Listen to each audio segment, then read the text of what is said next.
Hello again, I'm John Turzak, and this lesson we are going to learn how to make my formula for potato dumplings. We're going to start out with 2 peeled medium-sized Idaho potatoes.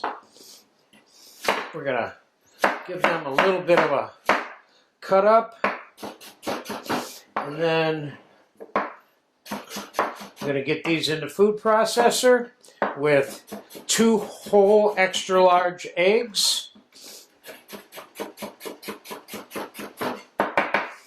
and before I go there, I have 1 medium-sized diced or small minced onion and a 1/4 cup of minced red pepper. I'm going to cook that quickly in a tablespoon of bacon fat back here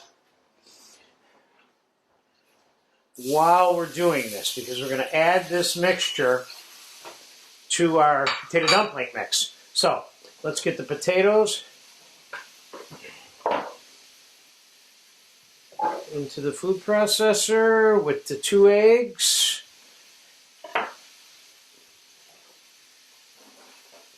And 1 cup of bacon cooked lardoons also, which I have right here.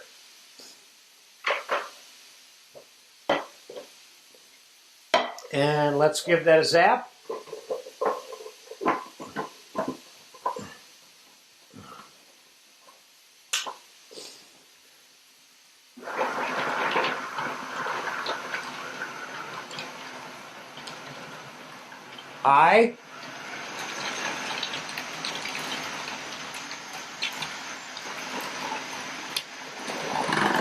Off. A little bit more.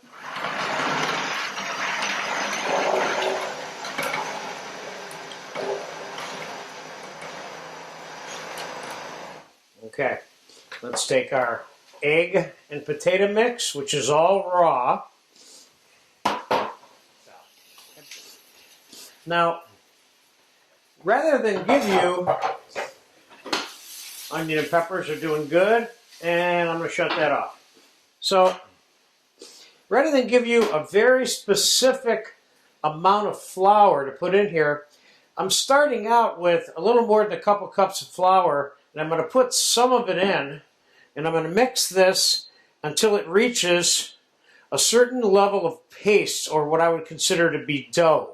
Okay?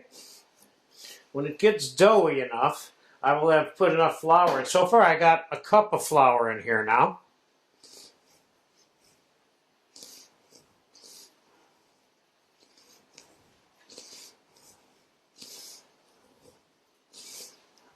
Still a little pasty for me.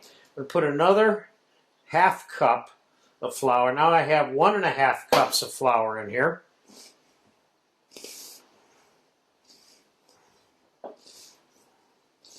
And now, while we're still at the mixing stage, the onions and the peppers are going in here.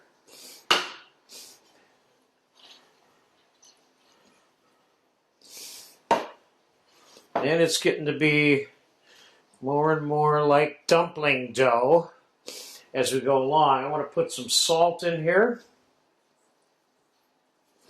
And I'm going to put some fresh ground black pepper in here. Could I put other stuff in here, different herbs, etc.? Of course. Now, you see how much dough I have? That's how much plain mashed Idaho potato I have right here. Once you get the dough that you have based on the formula that I just gave you, you take the same amount of mashed, unflavored potatoes that have nothing else in them except mashed potatoes and mix them into the mixture.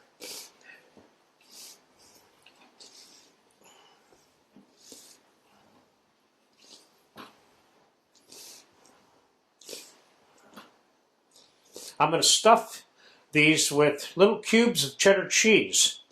I may not make all of them stuffed, but I'll show you how to do them, and then we'll cut some of them open after they're cooked. I'm going to go for the last, leaving myself about 1/4 cup of flour out of that little bit more than 2 cups that I started with.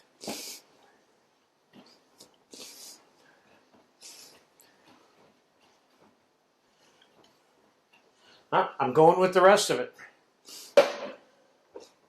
And what I'm going to do, as soon as I get this all into one mass, I'm going to cover it up and I'm going to put it in the fridge for a few hours. Do you have to do that? No, but it makes it a little bit easier to handle. I've made this particular formula about 10 times, and I find that if I let it get cold first, it's just easier to do. But I could still do them when they weren't cold, and they still came out good. So you can make the dough and immediately make the dumplings if you want. Especially if you're not going to stuff them. If you're just going to scoop them into some simmering chicken stock, which is what we're going to end up doing at some point, then it doesn't matter that much whether or not they're cold. But you should let it rest at least a half an hour regardless. Okay, let's get rid of that and that. And let's put some plastic wrap on this bad boy and put it in the fridge. I'm probably going to wait till tomorrow, and then I'll come back tomorrow to finish this off with you. So there is step 1 to John's potato dumpling recipe. All right, I let the potato dumpling mixture sit overnight. It's nice and cold, and there you see I had the plastic pushed up against it rather than hooding the bowl with it. And there's a little bit of oxidizing gray from the potato, which is not a problem. It's nothing wrong with that. You can eat that. And what I have in the back here is some simmering chicken stock. So I'm going to show you a couple of ways to form your potato dumplings. I'm going to do 2 dumplings with a scoop into the simmering chicken stock, and I'm going to make a couple by hand. You may not have one of these scoops, or you may want to make them by hand, or maybe you don't have the right size scoop for the size dumplings you want. Maybe you want to make little tiny dumplings to put 10 of them in a bowl of soup or something like that. So let's take a little bit of the mixture and roll it by hand, but in this case I'm going to put a little bit more flour on it. So number 1, I can roll it and it won't get all stuck to me. A little more still. There we go, now it's rolling. All right, so there's another one. And let's do one more of those real quick. And that's how you can roll them by hand. Now, you might maybe saying to yourself, well, why don't you just put more flour into the potato mix itself so it's not so sticky? The problem with doing that is that what you end up with is dumplings that aren't quite as soft and tender because there's so much flour in the mixture, you know? So we're going to fast forward now. This is going to take about 8 to 10 minutes to simmer these till they're done. Then we'll throw them on a plate, and there you'll have how to make and poach potato dumplings. I'll see you in about 5, 8, 9 minutes. The dumplings have been simmering for about 10 minutes, maybe even 11 or 12.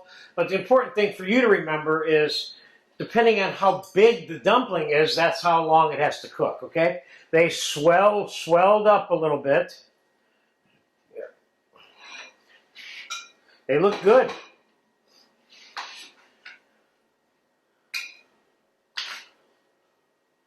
Now, what you do with your dumplings, that's kind of up to you.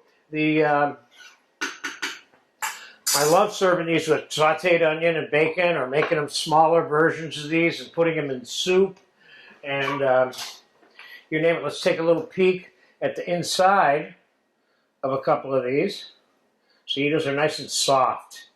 That's good. What you don't want is a hard dumpling. Look at that. See there? You got all that little pieces of bacon in there. These look good.